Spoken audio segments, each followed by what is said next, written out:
La médula nos sirve para concentrar la orina y no todos los túbulos llegan hasta la médula, solamente aquellos que son los más profundos, los más largos. Bueno, entonces, toda esa estructura es la nefrona en sí. Aquí tenemos justamente un esquema de esta nefrona y como pueden ver nos dice, esta estructura nos ayuda a filtrar la sangre para poder eliminar las sustancias tóxicas y también los desechos del metabolismo, ¿no? Muy bien, entonces tenemos por una parte la arteriola aferente, la que va a llegar a los glomérulos, va a ingresar al glomérulo y dentro del glomérulo forma esto que son los capilares, ¿no? Glomerulares, donde se está filtrando toda la sangre. Esto posteriormente va a volver a salir del glomérulo a través de la arteriola eferente. Y esta arteriola eferente posteriormente va a comunicar con lo que son las venas, ¿no? Las vénulas. Pero no todas van a tener la misma estructura, algunas pueden generar, nos dice inclusive, una especie de capilares llamados capilares peritubulares, cuya función es reabsorber todas aquellas sustancias nutritivas o importantes para el cuerpo, ¿ya? Por tanto, dentro de lo que es la formación de la orina, vamos a tener un primer proceso que se llama filtración. La filtración sucede en el glomérulo. Esta es la cápsula glomerular, llamada también la cápsula de Bowman, y aquí tenemos los capilares glomerulares, ¿no? Entonces, en ese lugar es donde se está filtrando lo que es el sodio, la glucosa, los aminoácidos, otros iones como el cloro, los hidrogeniones, todo eso se va a filtrar, exceptuando que la molécula más importante que no se logra filtrar son las proteínas, ¿no? Entonces, nunca normalmente encontraríamos proteínas en la orina. Hay situaciones fisiológicas donde podemos encontrar, por ejemplo, personas que han estado de pie por mucho tiempo, ¿no? O también puede ser un consumo excesivo de estos elementos, pero normalmente no debería haber proteínas en la orina, ¿ya? Luego de la filtración, entonces, nos dice ahí tenemos el primer paso, filtración glomerular, ¿no? Sale todo eso de los capilares glomerulares. Ese líquido todavía no es la orina, solamente es un líquido filtrado.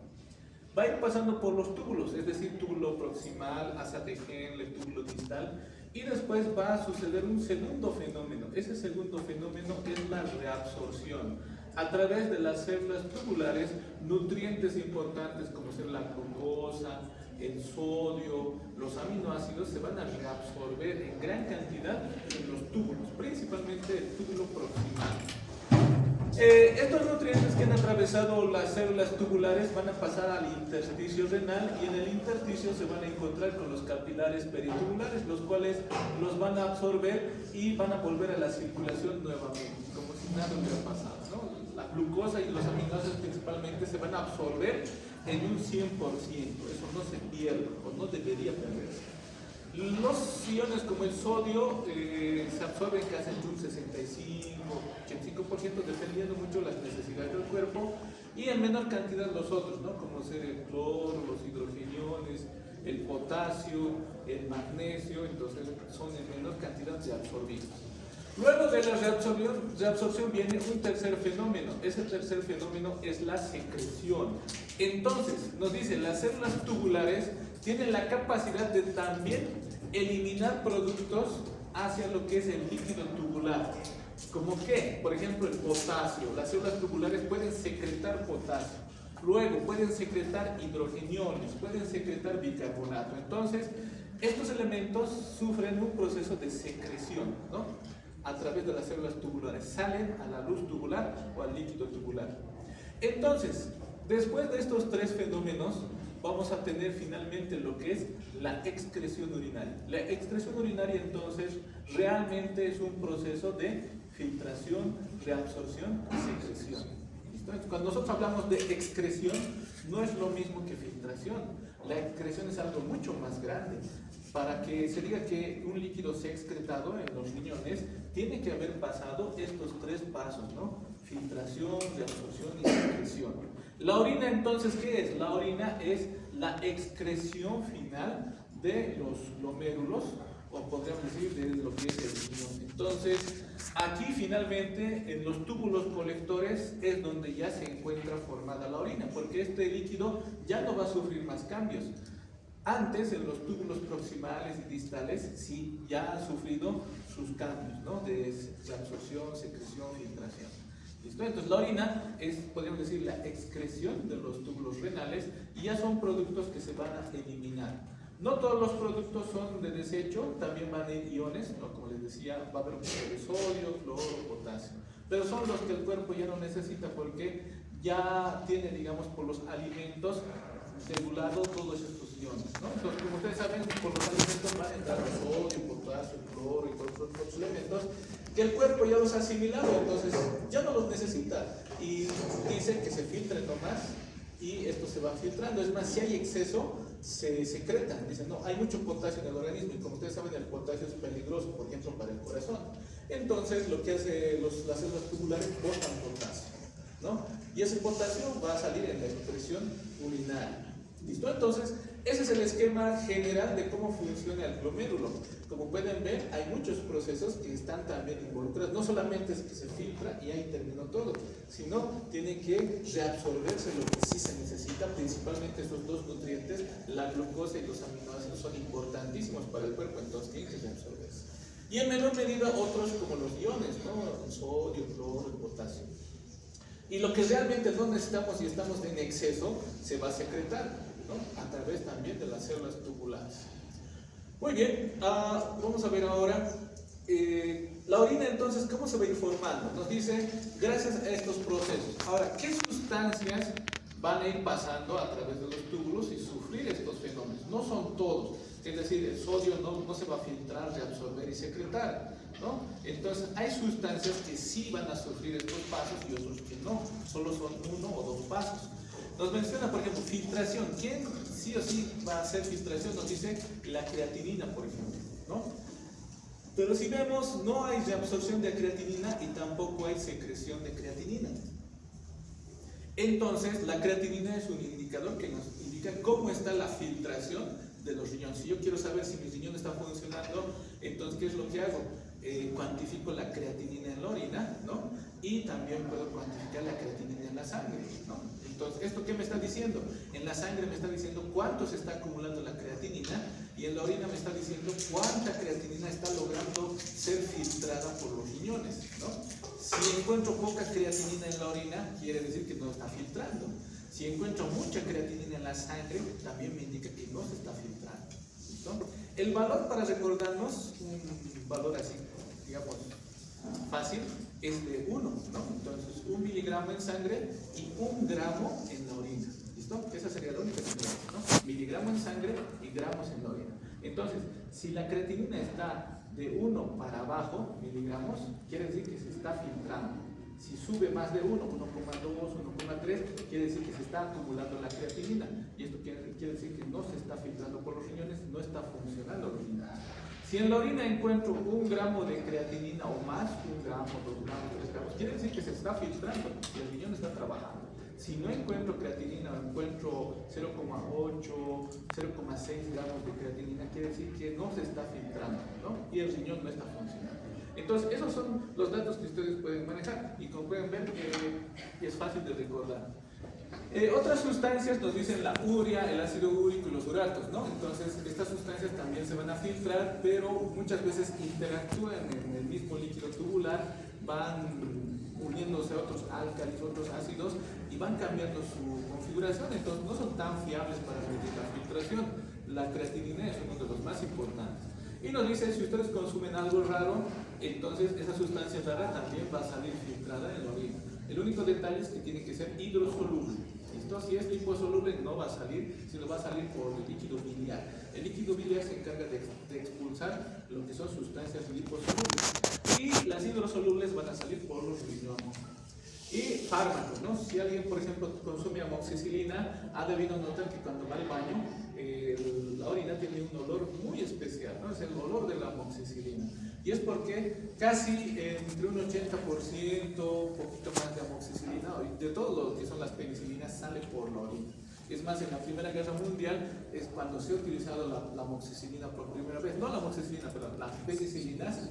Entonces, no había laboratorios que fabriquen penicilinas, ¿no? Como ahora podemos ir a la farmacia y comprar. Entonces, ¿qué es lo que hacían? agarraban la orina de las personas que han sido tratadas y con eso volvían a tratar a los otros que tenían infecciones. Y hacía efecto, resultaba. Eso era porque las penicilinas salen en mucha cantidad por la orina y eso en esas épocas se podía reutilizar. Ahora no se puede hacer eso, ¿no? Pero en esas épocas que no se tenían laboratorios se podía reutilizar de esa manera. Nos dicen las sustancias que hacen filtración y también hacen reabsorción, ¿no? Pero una reabsorción parcial, es decir, tampoco se va a absorber totalmente. El sodio y el cloro, ¿no? Se filtran, pero también se reabsorben. Y otro es el bicarbonato, se filtra y también se reabsorbe. Luego tenemos que hay sustancias que se filtran y sí tienen reabsorción completa del 100%.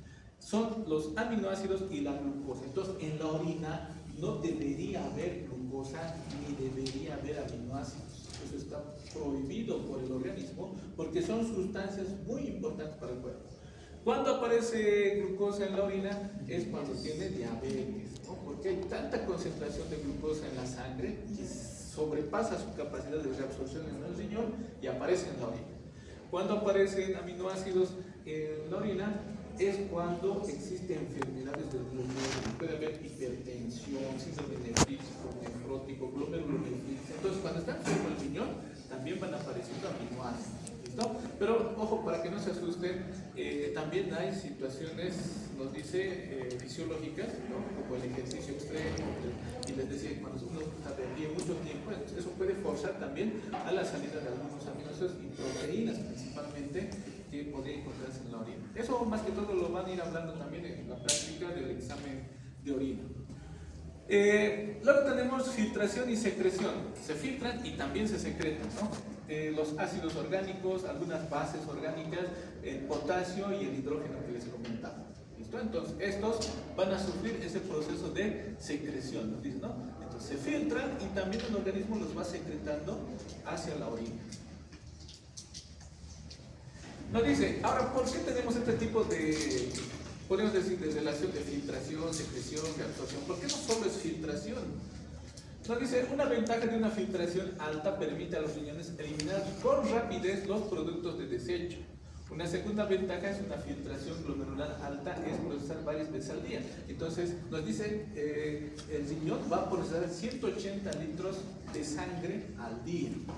Ahora, ¿cuántos litros de sangre tenemos? 5 o 6 litros. Ya, entonces quiere decir que la sangre va a pasar varias veces por los riñones y se va a filtrar. Imagínense, ¿no? Porque son 180 litros al día. Si ustedes dividen 180 entre 5, les sale cuántas veces el 100% de su sangre está pasando por los riñones, ¿no? Imagínense ahora, si el riñón tiene la capacidad de filtrar 180 litros de sangre, si no hubiera reabsorción, ¿cuántos litros de orina harían al día? 180 litros de orina al día. O sea, básicamente, en las primeras micciones se iría toda su sangre, ¿no? O todo el líquido de la sangre, y se morirían. ¿Qué tan importante es la reabsorción para que esto no suceda? Entonces, si al día se filtra 180 litros de sangre, también se reabsorbe, ¿no? Por lo menos unos 178 litros, ¿no? Y eso hace que la orina esté más o menos en un rango de 2 litros al día, ¿no? Eso, pero siempre y cuando se consuma. Muchas veces dice el paciente, no estoy orinando, no me orinan todo el día, ¿no? Pero la pregunta es, ¿usted pero ha tomado líquidos? Si no toma líquidos, no va a orinar, obviamente, ¿no? El cuerpo no se va a inventar agua. Entonces, uno tiene que tomar, obviamente, pueden ser en su sopa, su desayuno, pueden ser las verduras, las frutas que tienen líquido, ¿no? Y por hidrólisis también se forman, o por reacciones químicas, que se forman gotitas de agua. Todo eso forma líquido que el cuerpo lo va a eliminar por la orina, ¿no? Pero si alguien no consume nada, está en huelga de hambre completa, tampoco se va a formar orina, ¿no? Porque el cuerpo no va a desechar algo que no está absorbiendo, no está recibiendo.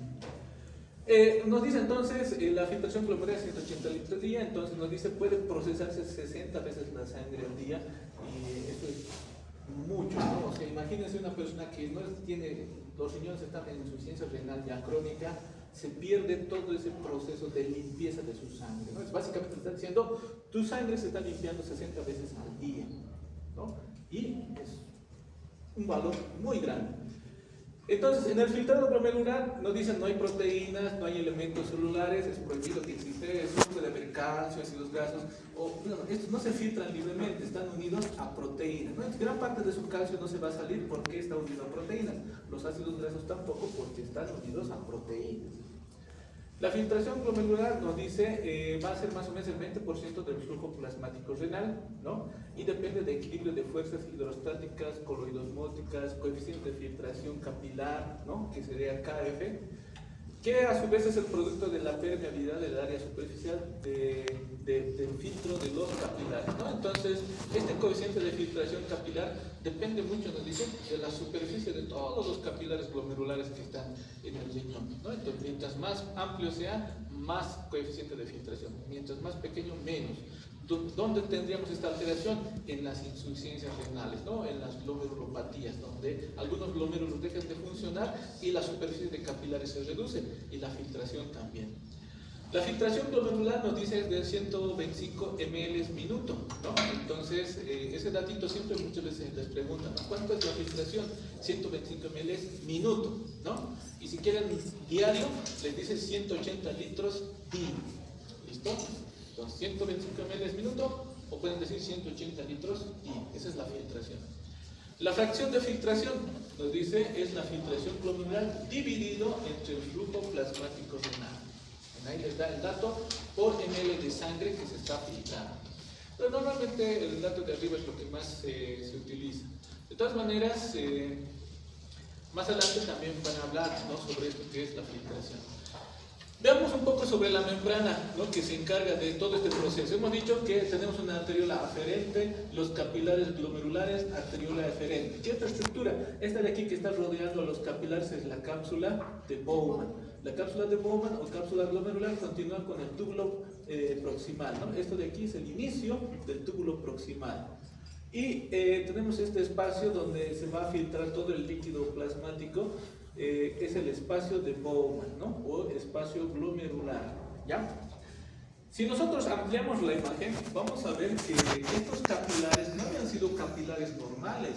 Estos capilares, nos dice, a su vez van a tener, nos dice, una lámina basal, que es la lámina basal del glomérulo, van a tener una capita, que es una membrana, con hendidura nos menciona, y lo más importante, abrazando a los capilares glomerulares, vamos a tener esta otra célula, que es el podocito, ¿listo? Aquí ven esta célula que tiene varias prolongaciones, y a su vez estas prolongaciones parecen como una especie de peine, ¿no? Que está cubriendo lo que es los capilares glomerulares.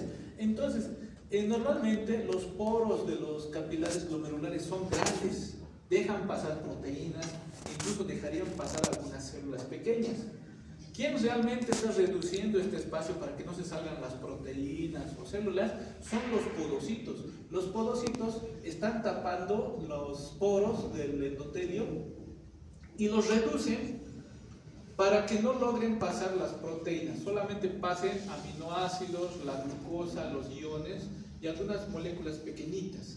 Entonces, si este podocito es lesionado, entonces se va a empezar a filtrar proteínas, incluso lípidos se pueden filtrar, células se pueden filtrar, como lo que se ve en la hematuria, ¿no?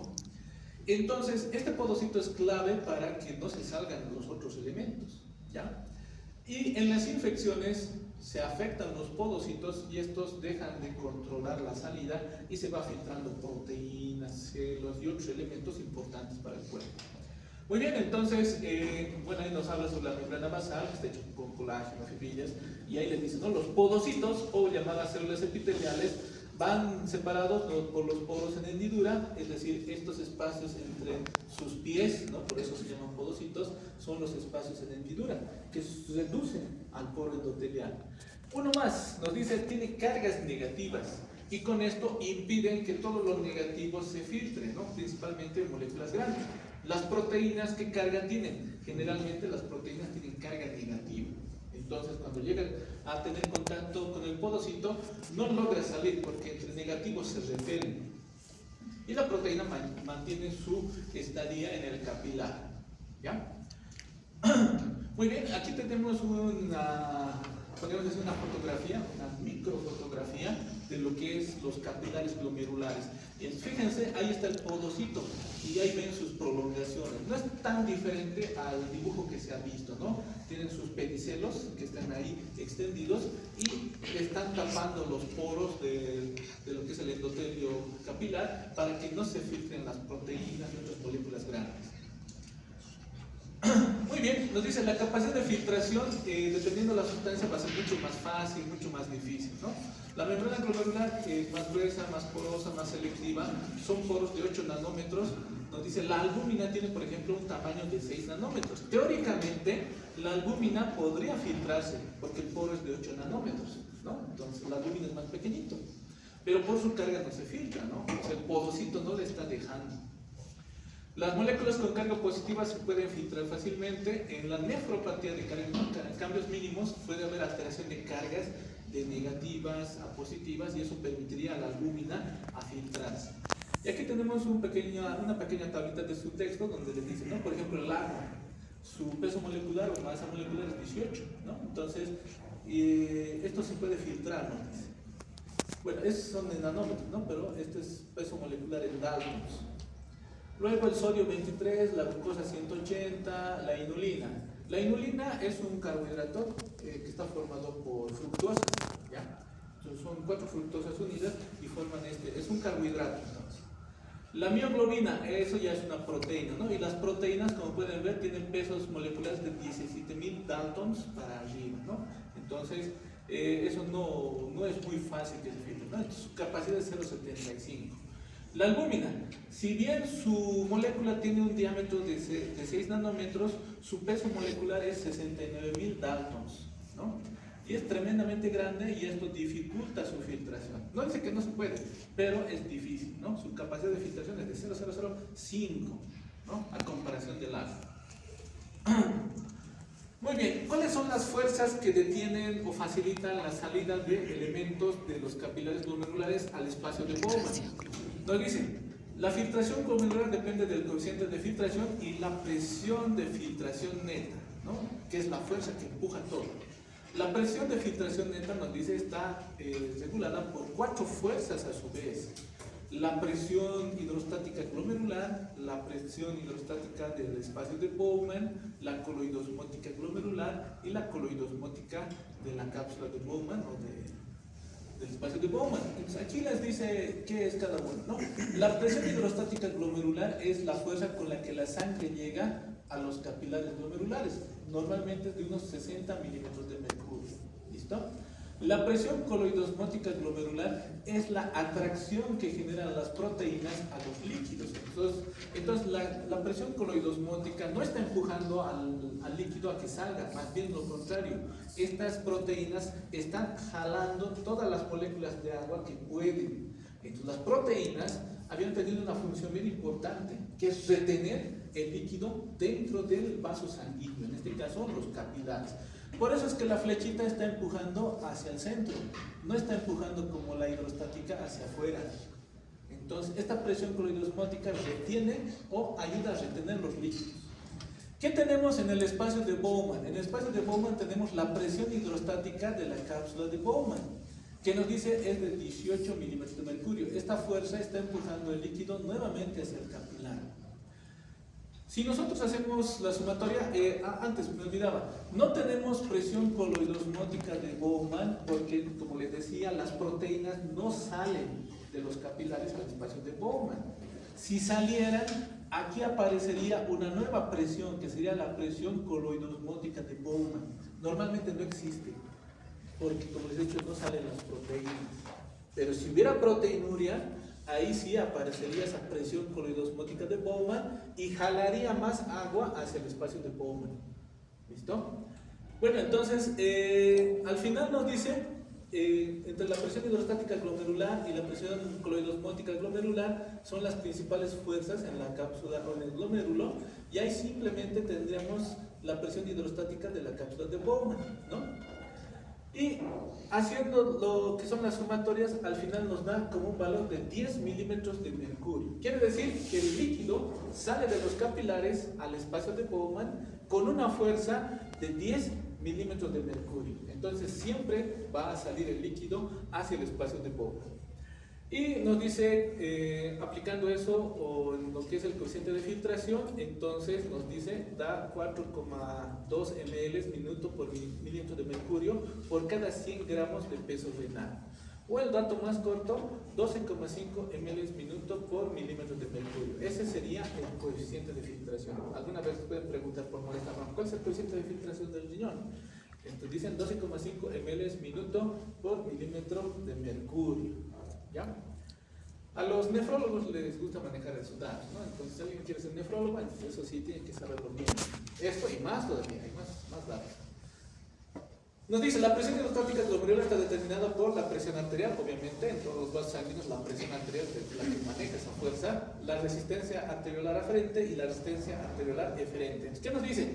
La aferente y la eferente pueden abrirse o pueden cerrarse. Y dependiendo de eso, pueden modificar la presión hidrostática glomerular. Cerrarse quiere decir vasoconstricción, abrirse quiere decir vasodilatación. ¿Y quién maneja eso? Eso lo maneja el aparato yuxtaglomerular. Van a ver ustedes lo que es la mácula densa, el aparato yuxtaglomerular, y ellos son los que están generando vasoconstricción, vasodilatación de las arteriolas aferentes y eferentes, y con eso manejan la presión en los riñones para aumentar o disminuir la filtración. Muy bien, aquí tenemos algunas alteraciones que se pueden presentar. Nos dice puede haber una disminución del coeficiente de filtración y una disminución de lo que es la filtración glomerular. ¿En qué alteraciones vamos a encontrar? Nefropatías, diabetes, hipertensión, ¿no? Aumento de la presión de Bowman, disminución de la filtración glomerular en la litiasis renal. Aumento de la cloidosmótica glomerular, disminución de la filtración glomerular, cuando nos dice baja el flujo sanguíneo renal, ¿no? O hay un aumento de proteínas plasmáticas. Otro, disminución de la presión glomerular, filtración glomerular. Entonces, esto se genera por una disminución de la presión arterial. Nos dice, no tiene un efecto pequeño debido a la autorregulación, ¿no? Porque la arteriola eferente generalmente se lo maneja aquí en la mácula densa. Entonces ellos juegan con ellos, con la arteriola aferente y eferente. Luego nos dice, tenemos también disminución de las resistencias vasculares y de la presión glomerular debido a la angiotensina 2. Esto también lo vamos a ver más adelante, lo que es el sistema renina-angiotensina-aldosterona, que es el que regula muchas veces lo que es la filtración, manejando esos dos elementos, ¿no? La renina, que es una hormona que lo produce el riñón, la angiotensina, que lo produce el hígado, y la aldosterona, que lo maneja la glándula suprarrenal, ¿no? Entre esas entre tres órganos, imagínense, manejan la filtración o pueden interferir con la filtración. Y también aumento de resistencias, disminución de lo que es la presión glomerular por activación del sistema simpático. El simpático también se encarga de regular lo que es la filtración. Como han visto hasta el momento, gran parte tiene que ver mucho con lo que es el flujo de sangre, ¿no? Si hay mayor flujo de sangre, aumenta la filtración. Reduce el flujo de sangre, reduce la filtración. Es más, se puede ingresar a insuficiencia renal. Cuando no hay mucho volumen de sangre y presión hidrostática, el riñón no filtra y decimos insuficiencia renal. Y justamente hablando del flujo de sangre, ¿cuánto de sangre le llega a cada riñón? Nos dice 1100 ml minuto, que es el 22% del gasto cardíaco. No, esto en los dos riñones, corrigiendo. Esto hace que se consuma el doble de oxígeno que en el encéfalo. Imagínense, el riñón había sido un órgano que usa más oxígeno que el mismo cerebro. ¿Por qué? Porque el riñón, les he dicho que reabsorbe muchas sustancias y secreta también otras. Todo esto no es gratis. Como ustedes saben, ¿cómo se genera el intercambio de sustancias? Por lo que son transportes, ¿no? Y en este caso el riñón utiliza mucho transporte activo, bombas de potasio, de calcio, de cloro, de hidrogeniones, de potasio. Entonces, todas estas bombas consumen ATP. ¿Cómo se forma el ATP? Por glucólisis, ¿no? Ustedes han visto el ciclo de Krebs. Entonces, ¿quién necesita? Oxígeno. Es por eso que el riñón es un gran consumidor de oxígeno para poder mantener activas sus bombas, sus transportes activos. Muy bien, nos dice entonces la presión arterial renal menos la presión venosa renal nos da, dividido entre la resistencia vascular renal total, lo que es el flujo. ¿De quién depende esto? Del control simpático, la vasoconstricción, que puede generar una disminución del flujo sanguíneo. La autorregulación del riñón, nos dice, va a mantener una presión normal entre 80 y 170 milímetros de mercurio. ¿Qué quiere decir eso? La presión puede bajar 90, 85, hasta un valor de 80 y el riñón va a mantener su filtración. O puede subir hasta 170 sin cambios en la filtración. Luego de estos valores, ya el riñón va a entrar en una etapa de desregulación. No va a poder controlar la filtración. O bien desaparece o bien incrementa. El flujo sanguíneo en la médula es del 1 a 2% del flujo sanguíneo renal total. Eso nos dice por qué la corteza renal es la que más tiene flujo sanguíneo. Porque ¿dónde están los glomérulos? Les dije, en la corteza. Obviamente ahí es donde se va la mayor cantidad de sangre, ¿no? Y bueno, existen unos vasitos que son los vasos rectos que vamos a encontrar en este punto, donde los túbulos distales y los proximales. Muy bien, aquí tenemos el control, se realiza a través del sistema nervioso simpático, la vasoconstricción, ¿no? Que pueden reducir el flujo sanguíneo renal y la filtración glomerular. Hay control hormonal también por autacoides, por adrenalina, endotelina, que generan vasoconstricción. La endotelina, por lesión del endotelio, puede aumentar en lo que es la toxemia del embarazo o la preeclampsia, insuficiencia renal, uremia. La angiotensina genera vasoconstricción en la arteriola aferente, ¿no? Y la arteriola aferente puede liberar óxido nítrico y prostaglandinas para poder generar vasodilatación, ¿no? Entonces, gracias a estos dos de aquí, el óxido nítrico y prostaglandinas, contrarresta el efecto vasoconstrictor. El óxido nítrico reduce la resistencia vascular y aumenta la filtración glomerular. Las prostaglandinas y la bradicinina aumentan la filtración glomerular, ¿no? Y hay un pequeño cuadrito que resume el efecto de todo. Como pueden ver, tenemos vasoconstrictores y vasodilatadores, ¿no? ¿Quiénes son vasoconstrictores? Noradrenalina, adrenalina, endotelina, angiotensina, ¿no? ¿Quiénes son vasodilatadores? Óxido nítrico y las prostaglandinas, ¿ya? Muy bien, entonces la principal función siempre es mantener una buena filtración glomerular. Nos dice entre esos valores, ¿no? Por debajo de 75 ya no hay una buena regulación y por encima de 160 también. Y aparecen fenómenos como la diuresis de presiones. Las personas que tienen hipertensión van botando mucho más líquido debido a que la presión fuerza al líquido a que salga, ¿no? En mayor cantidad. Ya no tener una presión neta de filtración de 10, ya puede tener de 20, o puede tener un poco más, dependiendo cuánto es su hipertensión. Bueno, entonces nos dice la filtración glomerular es 180 litros del día y la reabsorción es 178,5 litros al día, ¿no? Imagínense, la reabsorción es tan potente que se absorbe 178 litros, imagínense. ¿Cuánto de agua tenemos en todo el cuerpo? 42 litros, ¿ven? Sería el 60%. Entonces, imagínense, o sea, se está absorbiendo varias veces el agua corporal total. La retroalimentación tubular, en la retroalimentación es importante, nos dice, túbulo glomerular, el sodio, el cloruro de sodio. Esto va a la mácula densa, ¿no? Aquí, este es el túbulo distal. En el túbulo distal hay unas celulitas aquí que se llaman mácula densa. Son como los espías, ¿no? Siempre están, los que están ahí mirando qué está pasando y van a avisar al jefe. Las células de la mácula densa están mirando a quién, están mirando al cloruro de sodio, ¿no? Si ven que hay poco, dicen, no se está filtrando, avisan al aparato glomerular para que empiece a aumentar lo que es la filtración y salga más sodio. Si ven que hay mucho sodio, dicen, no, alto, se está filtrando mucho sodio, paren esto. Entonces avisa al aparato glomerular para que deje de filtrar. De esa manera se produzca menos salida de sodio. Entonces, este aparato complejo yuxtaglomerular está controlando a esas dos arteriolas, ¿no? Aferente, eferente, para regular lo que es la filtración. Por tanto, en ese margen de presiones trabajan normalmente, ¿no? Nos dice las otras yuxtaglomerulares, las aferente y eferente tienen, digamos, un trabajo, ¿no? Nos dice, y los van a poder, van a controlar, nos dice, a través del aparato de Golgi, nos van a secretar ciertos autacoides que va a ayudar a su regulación.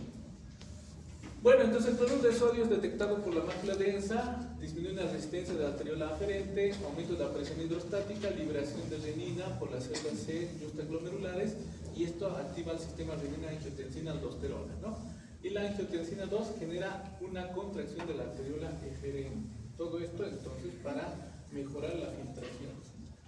Y aquí tenemos un cuadrito que nos habla de eso, ¿no? Disminuye la presión hidrostática, disminuye la filtración. Entonces la mácula densa dice hay poco cloruro de sodio, aumenta renina, angiotensina y la resistencia arteriolar eferente, ¿no? Entonces imagínense que aquí en esta sala hubiera dos puertas, esa puerta que ustedes ven chiquitita y una grandota, ¿no? Entonces lo que hace mediante este sistema es reducir la salida, ¿no? Entonces yo le digo, ya hemos acabado la teórica, todo se va, ¿no? Afuera. Entonces, ¿qué pasa si yo reduzco la puerta a la mitad todavía? Va a pasar solo una persona a la vez, ¿no ve? Y va a tardar, ¿no? Por tanto, es lo mismo, en el riñón, en el glomérulo, la puerta de salida, que sería la arteriola eferente, lo reduce. Por tanto, la sangre tarda más en salir. Y mientras está ahí esperando, ¿qué está pasando? Se está filtrando. Entonces, gracias a todo este proceso, lo que hace es dar más tiempo a la filtración, cerrando la salida de la sangre a través de la arteriola eferente. Bueno, entonces, por el otro lado nos dicen también puede generar resistencia arteriola aferente, ¿no? Para aumentar la presión. Pero de todas maneras, este de aquí es lo que utiliza para aumentar la filtración. Luego tenemos mecanismos miógenos que también regulan la filtración. Nos dice estiramiento de la pared vascular, permite el movimiento de calcio y provoca su contracción. Es una respuesta a aumentos repentinos de presión sanguínea. Otros factores que afectan a lo que es la flujo sanguíneo renal y la filtración glomerular, la ingestión de proteínas, ¿no? Nos dice, si hay ingestión de proteínas, hay crecimiento de riñones, aumenta el flujo sanguíneo renal y la filtración, ¿no? Entonces, a los que son carnívoros, nos dice sus riñones pueden ser un poquito más grandes de los normales, ¿no? Por ese aumento en la ingestión de proteínas. Bueno, y ahí nos dice, también generan aumento en la absorción de sodio y aminoácidos por estimulación de la parte glomerular. Hay un mecanismo parecido, nos indica en la diabetes mellitus incontrolada, donde se genera un crecimiento. En el cloruro de sodio nos dice, o cuando hay un incremento de cloruro de sodio, puede deberse también a intoxicaciones por metales pesados. Eso es importante en las minas. Por ejemplo, en los centros mineros hay un dato interesante, que hay muchos casos de personas que tienen cálculos renales, ¿no? Y eso es porque muchas veces el agua está contaminada con metales pesados. Y esto hace que se vayan formando esos cálculos en estas personas que beben agua que va pasando por las minas. Por eso es peligroso, ¿no? Aquí en el Limán estaban también trabajando empresas y contaminaban el agua, ¿no? Y dicen, no pasa nada, pero sí pasa, ¿no? Ya el texto nos indica que puede generar intoxicación, ¿no? Tenemos, por ejemplo, mercurio, tetraciclinas que también se tienen que cuidar porque son dañinos para los riñones. Pueden activar sistemas de retroalimentación tubuloglomerular y vasoconstricción renal. Pero, en resumen, los metales pesados son peligrosos. Y eso también tenemos que considerar que muchas cañerías son antiguas, ¿no? De cuando ustedes no han nacido, ¿no? No se han cambiado, ven cambios de cañería. Más están asfaltando, haciendo adoquines, pero las cañerías siguen las mismas, ¿no? Las zonas más antiguas deben tener las cañerías más viejas que ya están vacilando. Y la gente, si toma directo del grifo, se está chupando todo eso, ¿no? Entonces, hay que tener cuidado, ¿no? Es decir, no tomarle directo del grifo ahí, ¿no? Claro, es rico esa agua que se toma, tiene un saborcito, pero no es muy saludable, ¿no? Bueno, aquí tenemos algunas fórmulas que se usan también para determinar, por ejemplo, aclaramiento, nos dice, ¿no? Para el aclaramiento tenemos que conocer la concentración de una sustancia.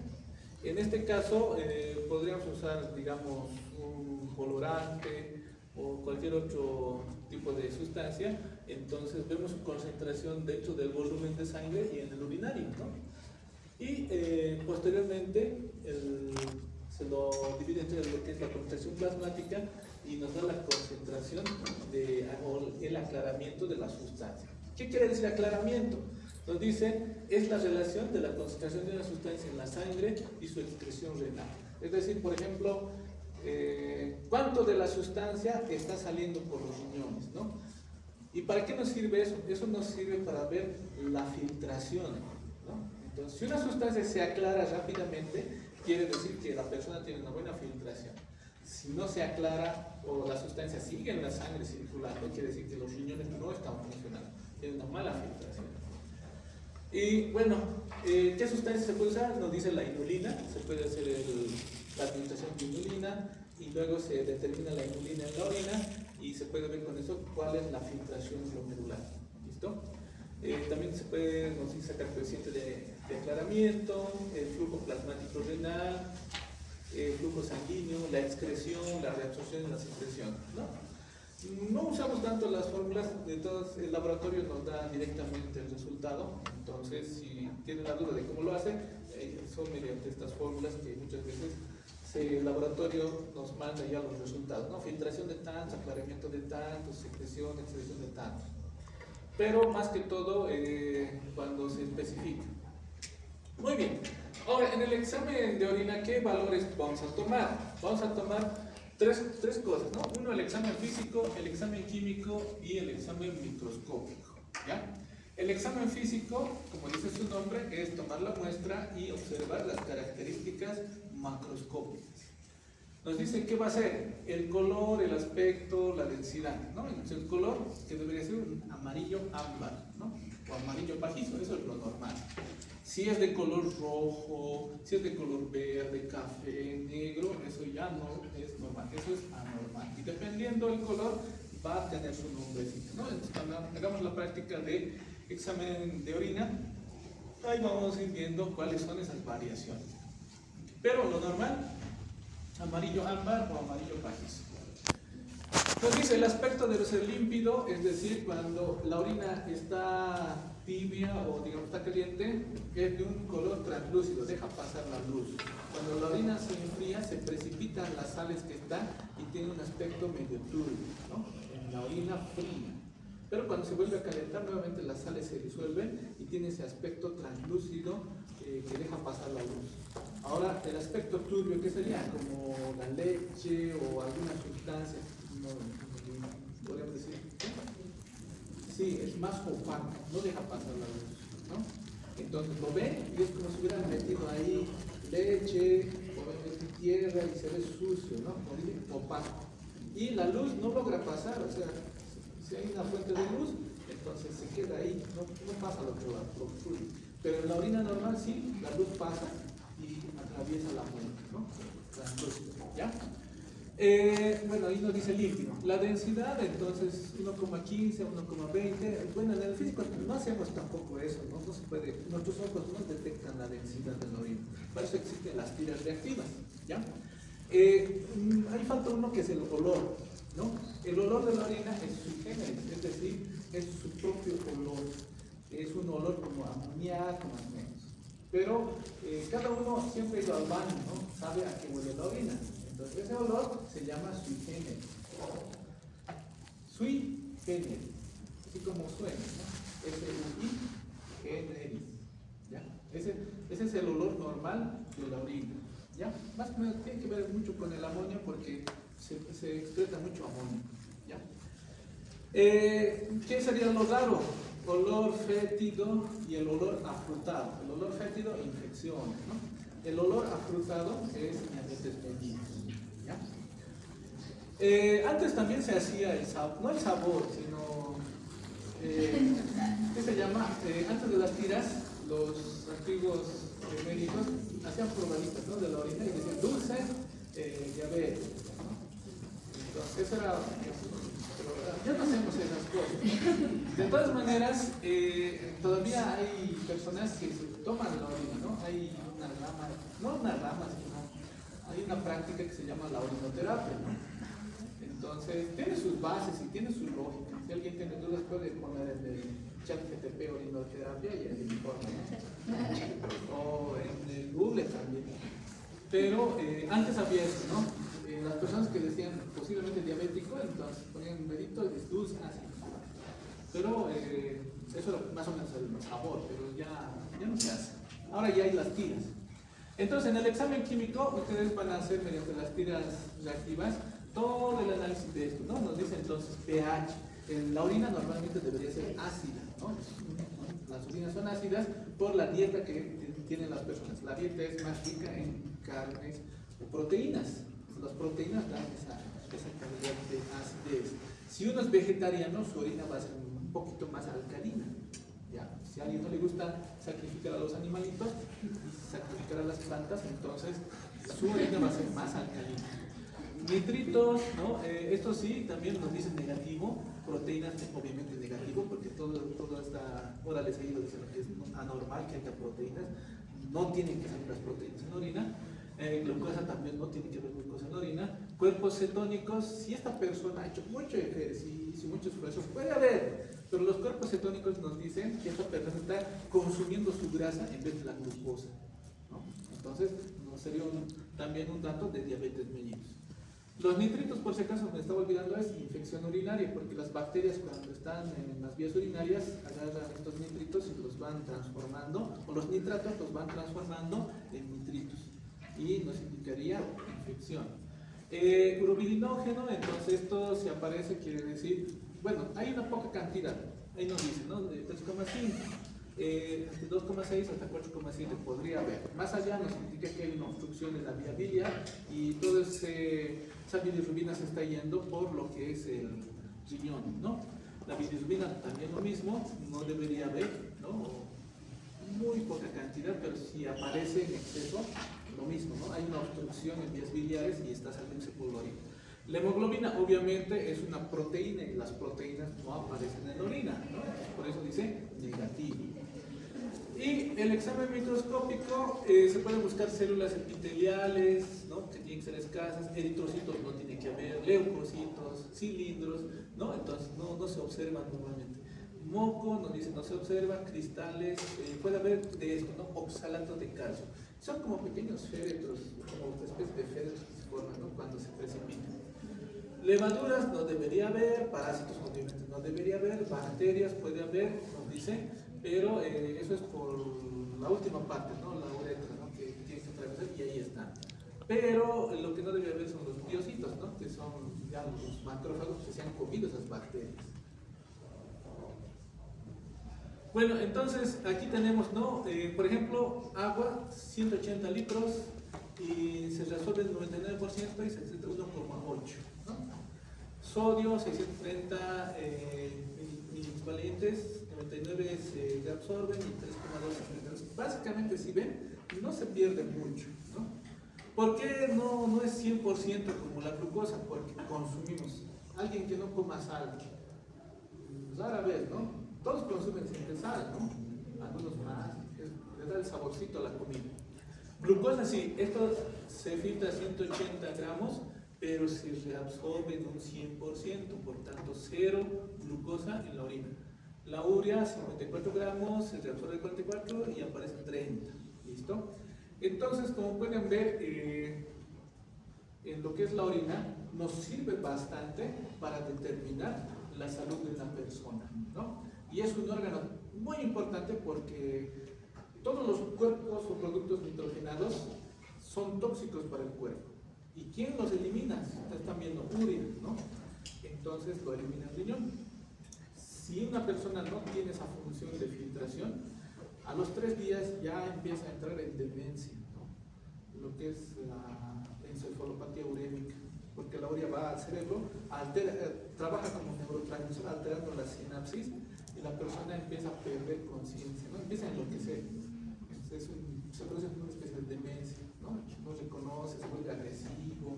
Por eso muchas veces las personas que van a hemodiálisis de días que no han ido son ya personas que están más o menos agarrados porque golpean a las personas, a las licenciadas de hemodiálisis. Y es porque están en esa etapa de demencia, ¿no? Luego se filtra y ya recuperan nuevamente su estado de lucidez y la enfermera le pega. Pero es peligroso, ¿no? En más de una semana no sobreviven, ¿no? Porque se acumulan los productos tóxicos y eso puede generar la muerte de la persona. Y para finalizar es un videito de lo que es el glomérulo. El constante su salinidad, así como mantener el equilibrio de otras sustancias vitales para el organismo, son las complejas misiones de las que se ocupan los riñones. prodigioso que estos diminutos órganos, de apenas 150 gramos cada uno, sean el sistema de limpieza del organismo.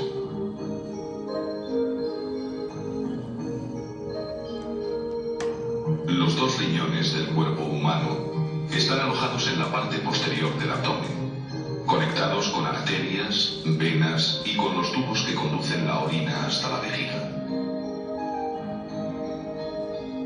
El interior del riñón tiene una estructura compleja que le permite realizar su misión con un alto nivel de eficacia. Están formados por pequeñas unidades funcionales, llamadas nefronas, compuestas por un ovillo de capilares llamado glomérulo, envuelto en una especie de copa llamada cápsula de Bowman, ubicada en la corteza del riñón, y por un largo tubo en forma de U rodeado de pequeñas venas y arterias. Cada riñón contiene aproximadamente 1 millón de nefronas, las cuales están distribuidas de una forma tan organizada y aprovechan tan bien el espacio disponible, que si pusiéramos sus tubos uriníferos en línea recta, tendrían una longitud equivalente a la de 5.000 automóviles.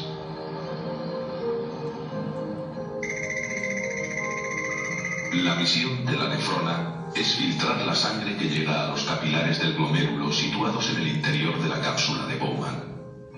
Allí se absorben prácticamente todos los elementos de la sangre, salvo los de gran tamaño como los glóbulos rojos y las proteínas, que se mantienen en la circulación sanguínea. Aquí vemos un glomérulo captado con un microscopio electrónico. El líquido filtrado va discurriendo entonces a lo largo del tubo en forma de U de la nefrona. Las paredes de estos tubos tienen unas células especiales que reabsorben aquellas sustancias que el organismo necesita, como la glucosa, y las devuelven a la sangre en un proceso de selección de una precisión asombrosa. Algunas sustancias, como el agua y las sales minerales, se reabsorben solo en las cantidades necesarias para mantener el equilibrio interno del cuerpo. Entre las sustancias que es necesario eliminar está la urea, un compuesto que produce el hígado como producto de desecho del consumo de proteínas. Otras, como los medicamentos, se reabsorben solo en parte.